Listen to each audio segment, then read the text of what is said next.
Oi, pessoal, professora Nathalie, mais uma vez com vocês, para a gente falar então dos conteúdos de ciências. Essa semana a gente vai finalizar os biomas brasileiros, né? Então a gente estava estudando um pouquinho de cada bioma do Brasil e hoje a gente vai falar do último, né? A gente já falou da Amazônia, da Caatinga, do Cerrado, da Mata Atlântica, do Pantanal e hoje a gente vai falar do Pampa. Pampa é uma palavra indígena da tribo Quechua que significa região plana.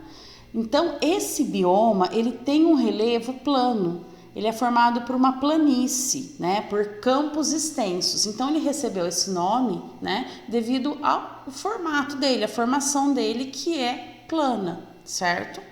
Ele ocupa apenas 2,07% do território brasileiro, o que dá aí 178.243 quilômetros quadrados. Tudo isso concentrado em mais da metade do estado do Rio Grande do Sul. Tá? Se a gente olhar aqui no mapinha, que a gente vem falando então toda semana, o Pampa é essa região que está representada aqui pela cor laranja, tá? Então ele está totalmente localizado aí no estado do Rio Grande do Sul e ocupando então quase todo o estado do Rio Grande do Sul, tá? Então aqui a gente vê aonde que é o bioma do Pampa, tá? Bom, as temperaturas elas vão variar de acordo com as estações. Os verões eles são quentes e os invernos bastante frio. Tá? A temperatura média anual é de 15 graus Celsius, o que é uma coisa aí baixa, né? Não é uma temperatura tão alta. A vegetação do Pampa ela é formada principalmente de capim, grama e pequenos arbustos, com algumas árvores que ficam concentradas, né, nas margens de rios, formando o que a gente chama de matas de galeria.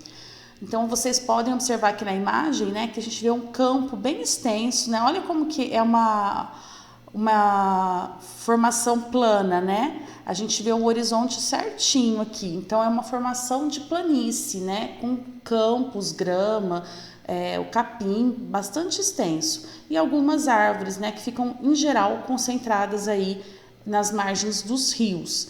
Como principais exemplos de vegetação desse bioma, a gente pode citar o capim-forquilha, a grama-tapete, a babosa do campo, o trevo nativo e o amendoim nativo, tá? Por conta desse relevo, né, plano e do tipo de vegetação que é mais comum, que é o caso da grama e do capim, o pampa ele é considerado um pasto natural. E isso fez com que o homem desenvolvesse nesse bioma a atividade ligada à pecuária, tá? Então, desde a colonização do nosso país, nesse bioma vem sendo usado para pecuária, tá? Os animais no pampa tem uma biodiversidade muito grande, tá? A fauna de lá é muito rica em insetos, que vão servir de alimento para uma grande variedade de aves, como o quero-quero e as emas, que a gente vê aqui, né?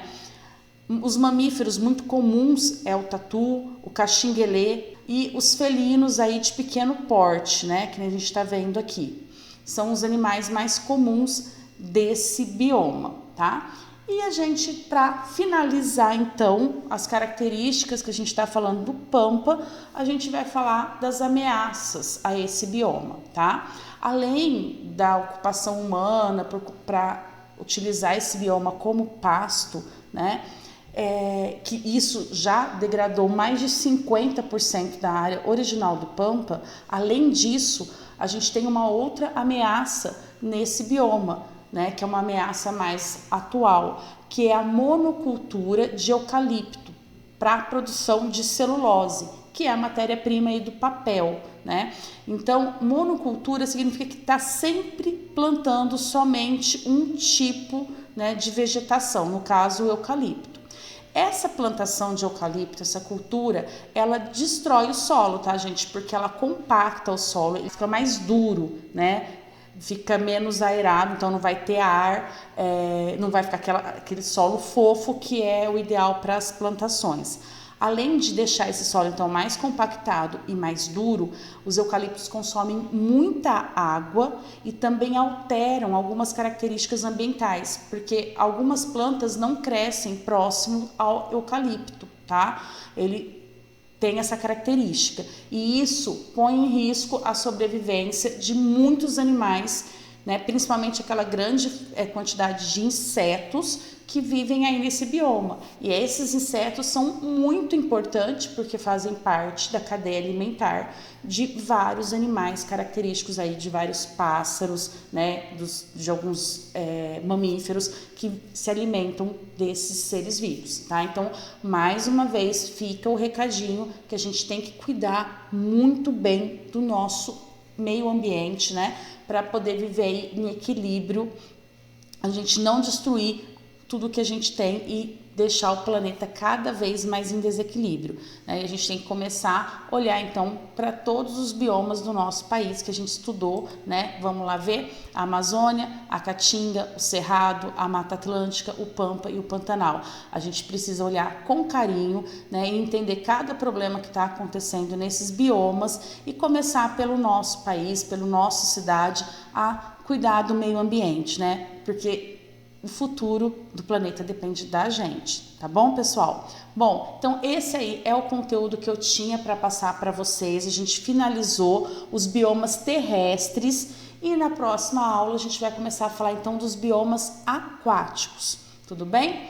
Qualquer dúvida, estamos à disposição nos grupos do WhatsApp. É só procurar pela gente, tá bom? Beijos e até a próxima aula.